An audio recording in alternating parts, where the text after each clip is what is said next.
Hello my YouTube friends, Streamlabs OBS is finally here on Mac. Today I'm going to walk you through the differences between OBS Studio and the added features you get with Streamlabs OBS. Was it worth the wait? I don't know. Let's find out.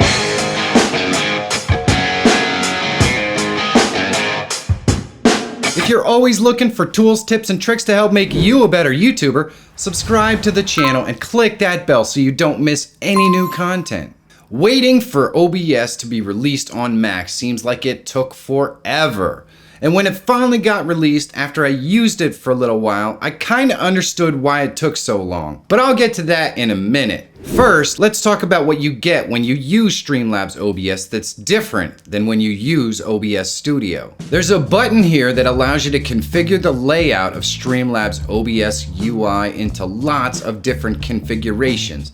And it allows you to add and remove elements really easily. Another big benefit is that the chat is embedded into the UI right here on this slide out window. You still don't have access to add a custom browser dock on a Mac, so this is a big win for Streamlabs OBS, and it's a huge benefit. Streamlabs widgets are integrated right into the UI. This makes it really easy to add alerts, stream labels, donation goals, and anything else you would normally add as a browser source in OBS Studio. They're built right into Streamlabs OBS and really easy to configure up. You also have the ability to use your smartphone to control your streams with this app that's built right in called Remote Control. You can do this in OBS Studio, but you need to use third-party apps and plugins to make it happen.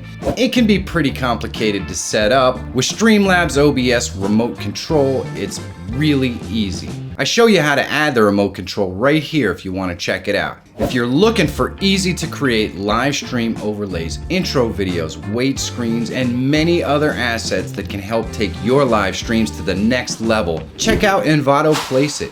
You're going to be amazed at all the things that you can create in just minutes that will really make your live streams more professional and dynamic. The link is in the description, so be sure to check it out. There are a lot of really cool features in Streamlabs OBS that make it a great OBS Studio alternative on Mac, but there are some downsides to all this convenience. The biggest drawback that I can see is the CPU overhead. Using Streamlabs OBS can be a lot harder on your machine than OBS Studio. In fact, about 20% harder depending upon what you're trying to do. So if your Mac struggles to live stream with OBS Studio, it's only going to get worse with Streamlabs OBS. Another downside is that most plugins that you're used to using in OBS Studio will not work in Streamlabs OBS. This really hurts if you use Transition Matrix, Scrab, or the Move Transition plugins like I do. Overall, I think Streamlabs OBS has a lot to offer a new streamer using a newer Mac. It makes creating a dynamic stream a lot easier for a beginner. There's a link in the description if you want to check out Streamlabs OBS for yourself. If you're a seasoned OBS Studio user or you have an older Mac, I would stick with OBS Studio. You'll be a lot happier with the results at the end of the day without the extra CPU overhead. Do you like OBS Studio or Streamlabs OBS better?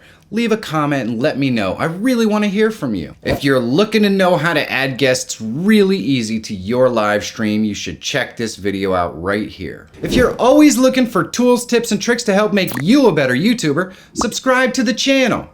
My name is Michael Fire Jr. Thank you so much for watching. Have a great day, and I'll see you in the next one.